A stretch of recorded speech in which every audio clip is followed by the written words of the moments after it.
ఏయ్ ఏంటి నువ్వింకా ఇక్కడే ఉన్నావా? మన వాళ్ళంతా పార్టీకి వెళ్ళారు, నువ్వు వెళ్ళలేదా? లేదు, ఏ నేను తాగడం మానేశాను, అందుకే వెళ్ళలేదు. ఎందుకు మానేసావు? అంటే జనరల్గా అందరూ తాగితే పాస్ట్ మర్చిపోతాం అంటారు కదా, కానీ అదేంటో నాకు పాస్టే గుర్తొస్తుంది. గుర్తొస్తే ఏమవుతుంది? అమ్మో వద్దొద్దు, అందులో నా బ్రేకప్ సీన్ ఉంది, అదే వర్స్ట్. ఏంటి నీకు బ్రేకప్ కూడా అయిందా? ఎలా అయింది? బా అడిగేశారా? సరే నీకోసం చెప్తాను. నేను చదువుకున్న రోజుల్లో ఒక అమ్మాయిని ప్రేమించాను, తను కూడా నన్ను ప్రేమించింది. ఫస్ట్లో లైఫ్ అంతా చాలా హ్యాపీగా ఉండేది.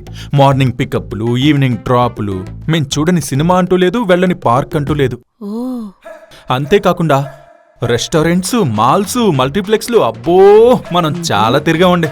మరి అంత తిరిగారు, అంతా హ్యాపీగానే ఉంది కదా, బ్రేకప్ ఎందుకైంది? ఒక్కటే ఒకటి అడిగేసరికి బ్రేకప్ చెప్పేసింది.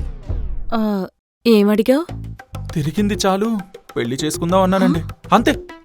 బ్రేకప్ చెప్పి వెళ్ళిపోయింది. సో